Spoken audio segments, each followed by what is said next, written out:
الحمد لله رب العالمين، والصلاة والسلام على سيد الأنبياء والمرسلين وعلى آله وأصحابه أجمعين.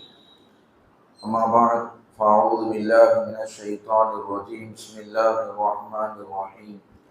والسابقون الأولون من المهاجرين والأنصار والذين اتبعوهم بإحسان رضي الله عنهم ورضوا عنه. صدق الله العظيم. கண்ணியத்திற்குரிய பெரியோர்களே, சகோதரர்களே, சென்ற வாரத்தில் நாம் ஹதீஸினுடைய வரலாறுகளுக்கு தனி சிறப்புகளை நம்ம பார்த்தோம். மற்ற ஏனைய வரலாறுகளை விட ஹதீஸுடைய வரலாறுக்கு தனி சிறப்பு இருக்கு என்று நாம் சென்ற வாரத்தில் ஒரு 3 விஷயங்களை நம்ம பார்த்தோம். இந்த வாரத்தை நம்ம என்ன பார்க்க போறோம் என்று சொன்னால், இந்த ஹதீஸை அறிவித்த சஹாபாக்களுடைய அந்தஸ்து என்ன, அவருடைய வரலாறுகள் என்ன. ஏன்னா முதலாக அந்த ஹதீஸை தொகுத்தவர்கள் சஹாபாக்கள் தான். இப்ப நாம சஹாபாக்களுடைய அந்தஸ்து என்ன, சஹாபாக்களுடைய சிறப்பு என்ன, சஹாபாக்களை பற்றி குர்ஆன்ல என்ன சொல்லப்பட்டிருக்கு, ஹதீஸ் என்ன சொல்லப்பட்டிருக்கு, பெரியார்கள்லாம் என்ன சொல்லி இருக்கிறாங்க என்று நாம் சஹாபாக்களை கொஞ்சம் ஆய்வு செய்தால் சில சந்தேகங்களுக்கு நமக்கு தீர்வு கிடைக்கும். ஏன் அப்படின்னு சொன்னா, சில கூட்டங்கள் இருக்குது, எப்படியாவது ஹதீஸை மறுக்கணும். ஹதீஸை மறுக்கிறதுக்கு என்ன செய்யணும், சஹாபாக்கள் விஷயத்துல சந்தேகத்தை ஏற்படுத்தும். ஏன்னா ஹதீஸை அறிவித்தது யாருன்னா சஹாபாக்கள் தான்.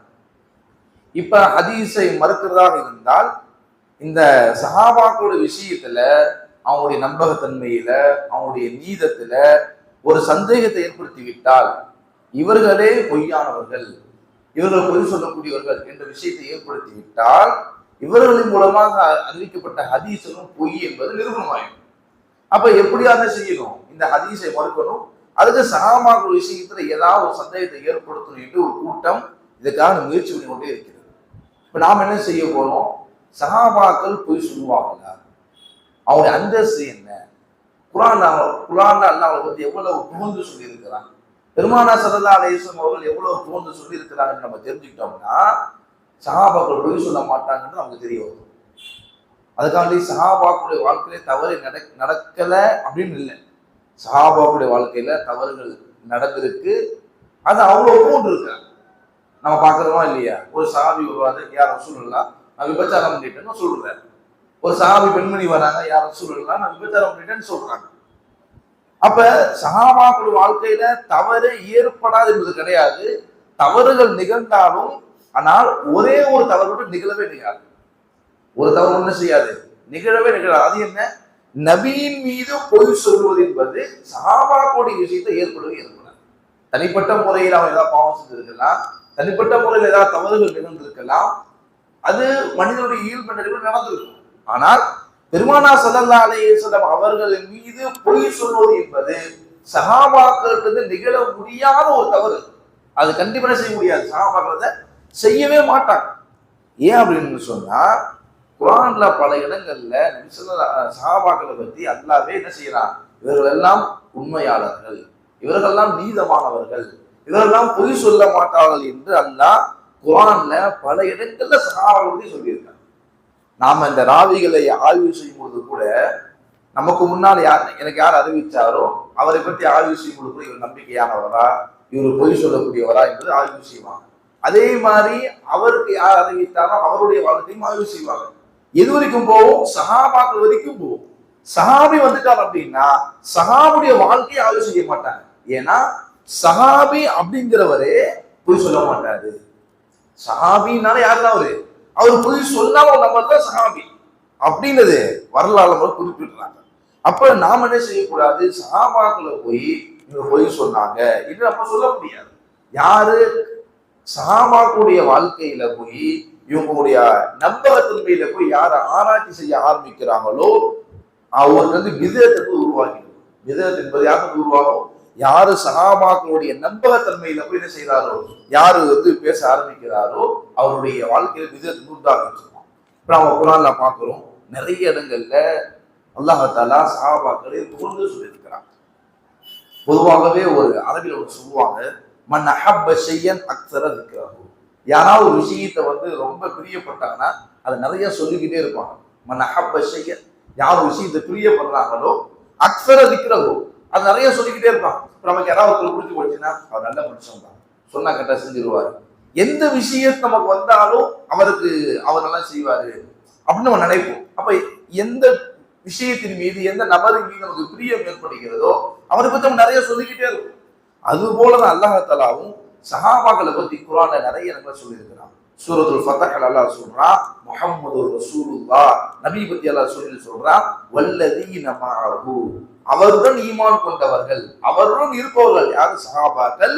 எப்படி நடந்து கொள்வார்கள் அல்லாஹ் சொல்றான், அஷித்தாஉ அலல் குஃபார், விரோதிகள் மீது கடுமையாக இருப்பார்கள், ருஹமாஉ பைனஹும், ஆனால் முஃமின்கள் மத்தியில ரொம்ப இரக்கமுள்ளவர்களாக இருப்பார்கள். இது அவருடைய நடைமுறை பத்தி அல்லாஹ் சொல்றான். அடுத்து அவருடைய இபாதத்தை பத்தி அல்லாஹ் சொல்றான், தராகும், அவர்களை பார்ப்பார், ருக்கு செய்தவர்களாக, சுஜ்ஜதன் சஜிதா செய்தவர்களாக தானே அவர்கள் இங்க பார்ப்பீங்க அப்படின்னு அல்லாஹ் சொல்றான்.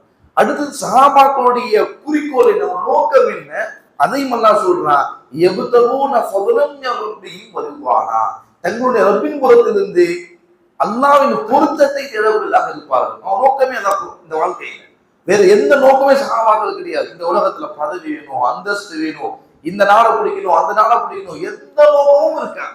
முழுக்க முழுக்க சஹாபாக்களுடைய ஒரே நோக்கம், இந்த செயலை செய்தால் அல்லாஹ்வுடைய பொருத்தம் எனக்கு கிடைக்குமா, இந்த அமலை செய்தால் அல்லாஹ்வுடைய பொருத்தம் எனக்கு கிடைக்குமா என்பதுதான் சஹாபாக்களுடைய எண்ணமாக இருக்குமே தவிர, அதை தாண்டி உலகத்தினுடைய விஷயங்களுக்காக என்ன செய்ய மாட்டாங்க சஹாபாக்கள். என்னைக்குமே எந்த அமலுமே செய்தது கிடையாது. அல்லாஹ் தான் சொல்றான், குறிக்கோள் அவர்கள் தன்னுடைய ரப்பினுடைய பொருத்தத்தை தேடுவார்கள். அவருடைய வாழ்க்கை நோக்கமே தான் அவங்களுக்கு. அவருடைய அடையாளம் என்ன? அல்லாஹ் எவ்வளவு விரிவா சொல்ல சஹாபாக்களை பத்தி. அவருடைய அடையாளம் என்ன? சீமாகும் ஃபீ உஜூஹி மின் அஸரி சுஜூத், அவருடைய முகங்கள்ல என்ன செய்யும்? சஜிதாவினுடைய அடையாளங்கள் இருக்கும். சஜிதா செய்து செய்து செய்து செய்து என்ன செய்யும்? அவருடைய நெற்றியில் என்ன செய்யும்? அவருடைய அடையாளங்கள் இருக்கும். இன்னும் சொல்ல போனா இஞ்சிலையும் தௌராத்திலையும் அவரை பற்றி சொல்லப்பட்டிருக்கு நல்லா சொல்றான். இந்த ஆயத்துல இஞ்சில என்ன செய்யப்பட்டிருக்கு? அவளை பற்றி சொல்லப்பட்டிருக்கு. தௌராத்துல அவளை பற்றி சொல்லப்பட்டிருக்கு. இதற்கு முன்னால் எப்பயோ உள்ள வேதங்கள் அது. அந்த வேதத்துல சரி அல்லாஹ் தஆலா சஹாபாக்களை பற்றி புகழ்ந்து கூறுகின்றான். அப்ப இந்த ஆயத்து முழுக்க நம்ம பார்க்கிறோம், சஹாபாக்களுடைய நடைமுறை எப்படி இருக்கும், சஹாபாக்களுடைய இபாதத் எப்படி இருக்கும், சஹாபாக்களுடைய வாழ்க்கையில் குறிக்கோள் எப்படி இருக்கும், அவருடைய அடையாளங்கள் எப்படி இருக்கும் என்று அல்லாஹ் தஆலா சஹாபாக்களை புகழ்ந்து இந்த ஆயத்தை நிறைய சொல்லியிருக்கான். அதே போல இன்னொரு அல்லாஹ் சொல்லுவான், லில் ஃபுகராஇல் முஹாஜிரின், முஹாஜிரான சஹாபாக்களை புகழ்ந்து அல்லாஹ் சொல்லியிருக்கான். அவங்ககிட்ட ரெண்டு தன்மை இருக்கும். ஒன்னு ஹிஜ்ரத், ஒன்னு என்ன செய்யும்? ஹிஜ்ரத் மார்க்கத்திற்காக தியாகம் செய்வது. நம்மளால நம்ம செய்ய முடியாது. ஆனா நம்ம விட அதிகமா பண்ண யார் செஞ்சிருக்கா? சஹாபாக்கள் செஞ்சிருக்காங்க. ரெண்டாவது, உலக வாழ்க்கையில ஏழ்மை, எதுவுமே இருக்க. மக்காவுல நிறைய செல்வங்கள் இருந்துச்சு. இஸ்லாத்தை ஏற்றுக்கொண்டதுனால மக்காவில இருந்து மதீனாவுக்கு ஹிஜ்ரத் செஞ்சு வந்தாங்க. வரும்போது ஒண்ணுமே கிடையாது. அவங்க ரொம்ப ஏழையாக இருந்தாங்க. இவர்களை பத்தி அல்லாஹ் சொல்றான், யஹ்சபுஹுமுல் ஜாஹிலு அக்னியா மின தஅஃஃபுஃப், அவர்களை பற்றி தெரியாதவர்கள் யாராவது பார்த்தாங்கன்னா இவர்களை பணக்காரர்கள் என்ன எண்ணிக்கொள்வாங்க. யார்ட்டுமே கேட்க மாட்டாங்க, எனக்கு ஏழ்மை இருக்குது, வறுமை இருக்கு, எனக்கு இது கொடுங்க, யார்ட்டுமே கேட்க மாட்டாங்க. சஹாபாக்கள் எவ்வளவு ஏழ்மை இருந்தாலும், எவ்வளவு வறுமை இருந்தாலும் என்ன செய்ய மாட்டாங்க, யார்ட்டும் போய் கேட்க மாட்டாங்க. எந்த அளவுக்கு யாராவது அவர்களை பற்றி தெரியாத பார்த்தாங்கன்னா என்ன பணக்காரங்க போய் அப்படின்னு நினைக்கிறவங்க இருப்பாங்க. அப்ப இந்த ஆயத்துல அல்லாஹ் சொல்றான், இவர்கள் எல்லாம் உண்மையாளர்கள் அல்லாஹ் சொல்றான் சஹாபாக்களை பத்தி. அப்ப அல்லாஹ் உண்மையாளர்கள் சொன்ன சஹாபாக்கள் யாராவது பொய் சொல்லுவாங்கன்னா அல்லாவே சர்டிபிகேட் கொடுத்துட்டாங்க. இவர்கள் எல்லாம் உண்மையாளர்கள் என்று அல்லாஹ் சொல்றான். அன்சாரி சஹாபாக்களை பத்தி என்ன செய்யறாங்க அல்லாஹ் புகழ்ந்து சொல்றான், வல்லதீன தபவ்வஉ தார வல் ஈமான மின் கப்லிஹிம், யார் தன்னுடைய அந்த அன்சாரி சஹாபாக்கள் அவர்கள் யுஹிப்பூன மன் ஹாஜர இலைஹி, யார் ஹிஜ்ரத் செய்து வந்தார்களோ அவர்களை பிரியப்படக்கூடியதாக இருந்தார்கள். முகம் சுளிக்கவே இல்லை. நபி என்ன சொன்னாலும் அப்படியே செஞ்சாங்க. அன்சாரி சஹாபாக்கள்லாம் கூப்பிடுவாங்க, இவர் தான் இனிமே உங்களுடைய சகோதரர். ஒரு அன்சாரி சஹாபையும் ஒரு முஹாஜிர் சஹாபை கூப்பிட்டு, இனிமே இவருடைய அண்ணன் தம்பின்னு சொன்னா ரெண்டு பேர் அண்ணன் தம்பி போயிட்டே இருப்பாங்க. தன்னுடைய சொத்துல பாதி, 4 மனைவி இருந்தா 2 மனைவி தலாக்க விட்டு இதார்க்க வச்சு 2 மனைவி உட கட்டிக்கணும். யார் சொல்லுவாங்க இந்த காலத்துல? சஹாபாக்கள் பிரியப்பட்டாங்க. ஏன் நபி சொல்லிட்டாங்க. அப்ப யுஹிப்பூன மன் ஹாஜர இலைஹி, அவர்கள் பக்கம் யார் ஹிஜ்ரத் செய்து வந்தார்களோ அவர்களை பிரியப்பட்டார்கள். வலா யஜிதுன ஃபீ சுதூரிஹிம் ஹாஜா, தன்னுடைய உள்ளத்துல எந்த தேவையுமே இருக்காது. வயுஸிரூன அலா அன்ஃபுஸிஹிம், தங்களை விட மற்றவர்களை தேர்ந்தெடுப்பார்கள் எல்லா விஷயத்திலுமே. நீ நம்மளால எடுக்க முடியாது, யாராவது நம்மளால எடுக்க முடியாது. ஆனா அன்சார் சஹாபாக்கள் என்ன செஞ்சாங்க? தன்னை விட அடுத்தவரை செஞ்சாங்க, அவர்களுடைய தேவையை பூர்த்தி செஞ்சாங்க. இவரை பத்தி அல்லாஹ் சொல்றான், இவரெல்லாம் வெற்றியாளர்கள் அல்லாஹ் சொல்றான். முந்தைய சஹாபாக்களை பத்தி அல்லாஹ் சாதிக்கும்னு சொல்றான், இந்த சஹாபாக்களை பத்தி அல்லாஹ் முஃப்லிஹூன் என்று சொல்றான். அப்ப அல்லாஹ் சஹாபாக்களை இவர்களெல்லாம் உண்மையாளர்கள், இவர்களெல்லாம் வெற்றியாளர்கள் சொன்ன சஹாபாக்கள் பொய் சொல்லுவாங்களா? நம்முடைய கற்பனைகளும் வராது.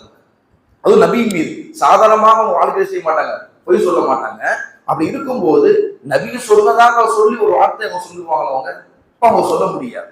நிறைய இடங்கள்ல அல்லாஹ் தஆலா இன்னும் நிறைய சொல்லுவாங்க. கிட்டத்தட்ட 70 ஆயத்துகள் அல்லது 100 ஆயத்துகள் சஹாபாக்களை பற்றி வருது. அதாவது அவருடைய தன்மைகள் என்ன, அவங்க வாழ்க்கையில எப்படி இருப்பாங்க.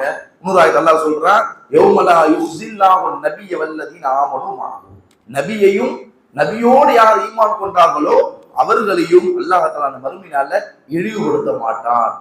இந்த சான்று யாருக்குமே கிடையாது. இந்த சான்றிதழ் நாளைக்கு கியாமத்துடைய நாள்ல எல்லாருமே யா நப்சி ஆசி இருக்கும் போது அங்க இழிவு என்பது எல்லாத்துக்கும் இருக்கதான் செய்யும். ஏதோ வகையில பாவம் செஞ்சு இருக்கும். ஆனா சஹாபாக்களுக்கும் நபிக்குள்ள செஞ்சாங்க, இழிவு என்பதே கிடையாது. அப்படி அல்லாஹ் தஆலா புகழ்ந்துக்கூடிய சஹாபாக்கள் நுழைய செய்ய மாட்டாங்க, கண்டிப்பாக பொய் சொல்ல மாட்டாங்க. இன்னும் நாம இந்த ஆயத்துக்கள்லாம் 100 ஆயத்து இருக்குது. அந்த ஆயத்தை நாம கூர்ந்து கவனித்தா நம்ம ஒரு விஷயம் புரியும். இந்த உலகத்துல நபியுடைய காலத்திலிருந்து கியாமத் வரைக்கும் 3 கூட்டத்தினர் தான் இருப்பாங்க. முஸ்லிம்லாம் இருக்கிறதாக இருந்தால் 3 கூட்டத்தினர் தான் இருப்பாங்க. ஒரு கூட்டத்தினர் இருக்கிறார்களே முஹாஜிர்கள், யாரு ஹிஜ்ரத் செஞ்சு வந்தாங்களோ இவர்கள். இப்ப நாம முஹாஜிரா ஆக முடியாது. ஏன்னா லா ஹிஜ்ரத மஅல் ஃபத்ஹி, மக்கா வெற்றிக்கு பின்னால ஹிஜ்ரத் என்பது கிடையாது. ரெண்டாவது யாரு? அன்சாரிகள். அதாவது யார் ஹிஜ்ரத் செய்து வந்தார்களோ அவர்களுக்கு உதவி செய்தவர்கள். இப்ப நம்ம அன்சாரியாக ஆக முடியாது. ஏன்னா ஹிஜ்ரத் என்பது இல்லைன்னும் போது அவங்களுக்கு உதவி செய்தாதான் அன்சாரிகள், அவங்களால ஆக முடியாது.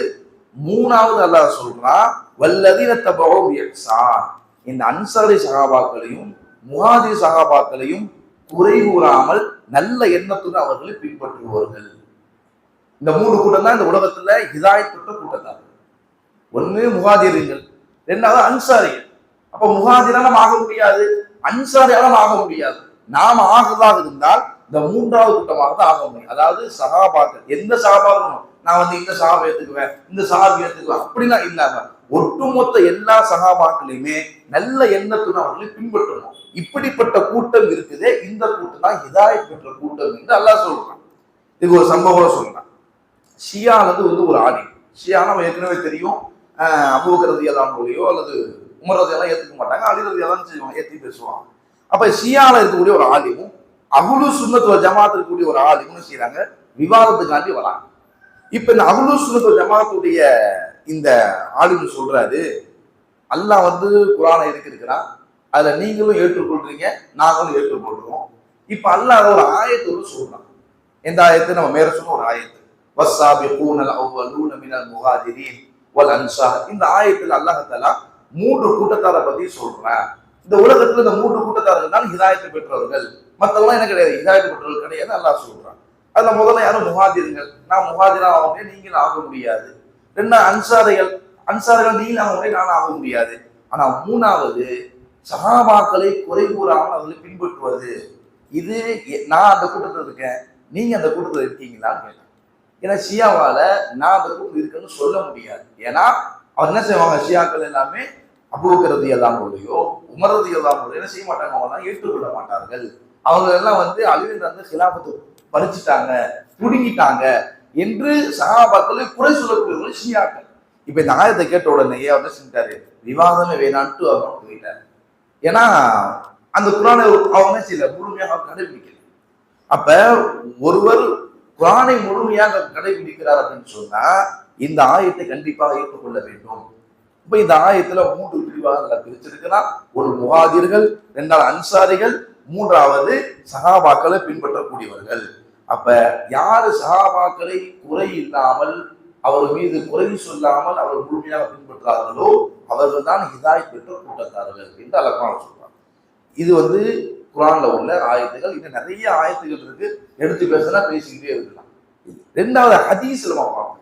ஹதீஸ்ல பெருமானா ஸல்லல்லாஹு அலைஹி வஸல்லம் அவர்கள் சஹாபாக்களை பத்தி சொல்லும் போது பொதுவான ஹதீஸும் சொல்லி இருக்கிறாங்க, தனிப்பட்ட முறையில ஒவ்வொரு சஹாபா பத்தி சொல்லி இருக்கிறாங்க. உதாரணம் அபூபக்கர் ரலியல்லாஹு அன்ஹு அவர்கள் பத்தி சொல்லி இருக்கிறாங்க, உமர் ரலியல்லாஹு அன்ஹு அவர்கள் தனியா சொல்லி இருக்கிறாங்க. இப்படி ஒவ்வொரு சஹாபாக்களை பத்தி தனியாக சொல்லி இருக்கிறாங்க. அதே மாதிரி ஒட்டுமொத்த எல்லா சஹாபாக்களுக்கும் ஒரு விஷயத்தையும் சொல்லி இருக்கிறாங்க. ஒரு தடவை மகரிபு அபு மூசா அஷ்அரி அறிவிக்கிறாங்க, ஒரு நாள் மகரிபு தொழுதுட்டு நாங்க எல்லாம் பள்ளியில வாழ்ந்து இருக்கின்றோம். என்ன நியத்துல இஷா தொழுகை செய்வோம், இங்கே அமர்ந்து நபியோடு தொழுதுட்டு போவோம், என்ன அமர்ந்துட்டு இருக்கோம். அப்ப நாங்க கொண்டு பேசிட்டு இருக்கோம். அப்ப நபி வந்தாங்க, கொஞ்ச நேரம் கழிச்சு வந்தாங்க. நீங்க எங்கதான் இருக்கீங்களா, என் வீட்டுக்கு போலியா அப்படின்னு கேட்கறாங்க. அப்ப அவங்க சொன்னாங்க, இல்ல நபியே நான் அவங்களோட இஷா தொழுகை செய்வோம், போகலான்னு இருக்கிறோம் அப்படின்னு சொன்னாங்க. உடனே நபி ஸல்லல்லாஹு அலைஹி வஸல்லம் சொன்னாங்க, அஹ்ஸன்தும் அஸபதும், நல்ல விஷயத்தினே செய்ய நீங்க நினைச்சிருக்கீங்க, நன்மையை பெற்றுக்கொள்வீங்க அப்படின்னு நபி ஸல்லல்லாஹு சொன்னாங்க. சொல்லிட்டு நபி ஸல்லல்லாஹு சொன்னாங்க, வானத்தை நோக்கி தலையை உயர்த்தினாங்க. பொதுவாக நபி ஸல்லல்லாஹு அலைஹி வஸல்லம் அவர்கள் வானத்தை என்ன செய்வாங்க, தலையை தூக்கி அடிக்கடி பார்ப்பாங்க. என்ன காரணம், வஹி தான் பார்ப்பாங்க. உடனே நாம் என்ன செஞ்சிடக்கூடாது, அல்லாஹ் அங்க இருக்காங்க அப்படின்னு நினைச்சிடக்கூடாது. என்னது, நபி ஸல்லல்லாஹு அலைஹி வஸல்லம் வஹி தான் பார்ப்பாங்க, அதனால தலையை உயர்த்தி பார்ப்பாங்க. இப்படி பார்த்துட்டு அப்படி சொன்னாங்க. ஒரு ஹதீஸ் சொல்றாங்க, அந்நுஜூமு அமனத்துன் லிஅஹ்லி ஸமா, நட்சத்திரம் இருக்குது, இது வானத்தில் உள்ளவர்களுக்கு பாதுகாப்பு. நட்சத்திரம் இருக்கிற வரைக்கும் தான் வானமே இருக்கும். நட்சத்திரம் முடிஞ்சிருச்சு, அது அழிஞ்சு போச்சுன்னா வானமும் அழிஞ்சிடும். நல்லா சொல்றாங்க, நட்சத்திரம் என்ன செய்யும், உடைந்து தூள் தான் வரும், நல்லா சொல்றாங்க. இப்ப நட்சத்திரங்கள் இல்லை அப்படின்னா வானமே கிடையாது, வானம் அழிஞ்சு போயிடும். இப்ப இதான் தகபத்தின் நுஜூம், நட்சத்திரங்களாம் அழிஞ்சு விட்டால் அத்தா அகுலு சமாய் மாயுவாது, வானத்தில் உள்ளவர்களுக்கு என்ன வாக்களிக்கப்பட்டதோ அது வந்துடும், அதாவது வேதனை வந்துடும். ஆனா அமனத்தும் யாஸ்ஹாபி, நான் என்னுடைய தோழர்களுக்கு பாதுகாப்பு.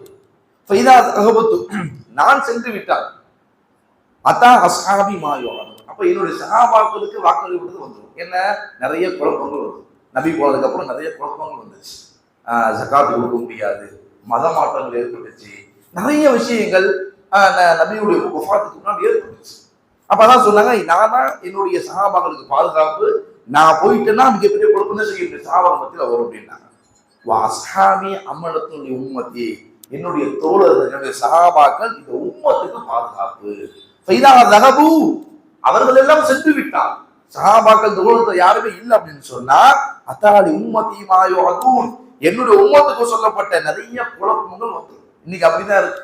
ஏன்னா சஹாபாக்கள் இருந்த வரைக்கும் என்ன குழப்பம் வந்தாலும் சஹாபாக்கள் அதை விலைக்கு சொல்லிடுவாங்க. இன்னைக்கு சஹாபாக்கள் இல்ல, ஆனா என்ன செய்ய முடியல, நிறைய கூட்டங்கள் நிறைய குழப்பங்கள் உலகத்துல செய்து வந்து கொண்டே இருக்கு. இது ஆக இந்த உம்மத்தை பாதுகாப்பவர்கள் யாரு, சஹாபாக்கள்.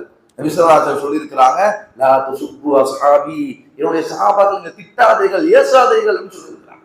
நம்ம ஜும்மாவுல அடிக்கடி கேட்கிறதா, அல்லாஹ் அல்லாஹ் ஃபி அஸ்ஹாபி, என்னுடைய சஹாபாக்கள் விஷயம் நீங்க அல்லாஹ்வை வைத்துக் கொள்ளுங்கள். லா தத்தஹிதுஹும் கரமன் மின் பாதி, எனக்கு பின்னால் திட்டுவதற்கு அவர்கள் என்ன செய்ய நீங்க எடுத்துக்கொள்ளாதீர்கள். ஃபமன் நஹப்பஹு, யார் அவர்களை பிரியப்படுகிறார்களோ, யார் சஹாபாக்களை பிரியப்படுகிறார்களோ, ஃபபிஹுப்பி அஹப்பஹும், என் மீது உள்ள பிரியத்தின் காரணமாகத்தான் சஹாபாக்களை பிரியப்படுகிறார்கள். வமன் அபகதஹும், யார் அவர்களை கோபப்படுத்துகின்றாரோ, ஃபபிபுஹ்தி அபகதஹும், என் மீது உள்ள வெறுப்பின் காரணமாகத்தான் என்ன செய்றீங்க, நீங்க சஹாபாக்களை வெறுக்கிறீங்கன்னு என்று சொல்றாங்க. அப்ப சஹாபாக்களை நேசிப்பதும் சஹாபாக்களை வெறுப்பதும் நபியோட கிடைச்சிருக்கு, அது கடந்திருக்கு. நாம சஹாபாக்களை பிரியப்பட்டோம்னா நபியினுடைய பிரியத்தினால் சஹாபாக்களை பிரியப்பட்டோம். நாம சஹாபாக்களை வெறுத்தோம் அப்படின்னு சொன்னா நபியின் மீது உள்ள வெறுப்பினால் என்ன செய்யறோம், சஹாபாக்கள் வெறுப்புதான். நபியின் மீது நம்ம வெறுப்பு வர முடியுமா? அப்ப நாம சஹாபாக்களை குறை சொன்னாலோ அல்லது நான் சஹாபாக்களை மீது ஏதாவது இட்டு கட்டினாலோ அவர்கள் பொய் சொல்லுவாங்க என்று சொன்னா நம்ம நபியின் மீது உள்ள வெறுப்பின் காரணமாகத்தான் சஹாபாக்கள் என்ன செய்யறோம் அப்படி சொல்ற மாதிரி இருக்கும். அப்ப ஆக நிறைய ஹதீஸ்களை செய்து நபி ஸல்லல்லாஹு அலைஹி வஸல்லம் அவர்கள் சஹாபாக்களை புகழ்ந்து நிறைய ஹதீஸ்களை சொல்லி இருக்கிறாங்க. அப்ப நம்ம குர்ஆனையும் ஹதீஸையும் நம்ம பார்க்கும் பொழுது சஹாபாக்களுடைய அந்தஸ்து ரொம்ப உயரத்தில் இருக்கு. எந்த அளவுக்கு உயரம், அவர்கள் எல்லாம் பொய் சொல்வார்களா என்ன கற்பனை கூட செய்து பார்க்க முடியாது. அந்த அளவுக்கு என்ன செய்யறாங்க, உயரத்தில் தான் சஹாபாக்கள் இருக்கிறாங்க எனவே அந்த சஹாபாக்கு அறிவித்த அனைத்து ஹதீஸுகளுமே அது நம்பகமானது, உறுதியானது, எந்த விதமான சந்தேகமும் கிடையாது. ஆனால் சில கூட்டத்தார்கள் சஹாபாக்குடைய வாழ்க்கையில சில விஷயங்களை சொல்லி அவங்க இப்படி செஞ்சிட்டாங்க, அப்படி செஞ்சிட்டாங்க, அவங்க இப்படி பொய் சொல்லலாம், இப்படிலாம் ஏற்படுத்துவாங்க. நம்ம என்ன செய்யக்கூடாது, அது எதையுமே நம்பாம முழுக்க முழுக்கமே செய்யணும். சஹாபாக்களுடைய வாழ்க்கையில நம்ம நம்பகத்தன்மை நம்ம ஏற்படுத்திக்கணும். ஏன்னா சஹாபாக்களுடைய இந்த நம்பகத்தன்மை தான் இந்த ஹதீஸ் நம்மள்கிட்ட முழுமையாக வந்திருக்குது. வல்ல ரஹ்மான் சஹாபாக்கள் எப்படி இந்த தீனுக்காக வேண்டி தன்னை அர்ப்பணித்தார்களோ அதுபோல் அர்ப்பணிக்கக்கூடிய நல்ல நசீப் அல்லாஹ் தஆலா நம் அனைவருக்கும் தந்தருவானாக. ஆமீன். வாஹிர் தஅவானா அல்ஹம்துலில்லாஹி ரப்பில் ஆலமீன்.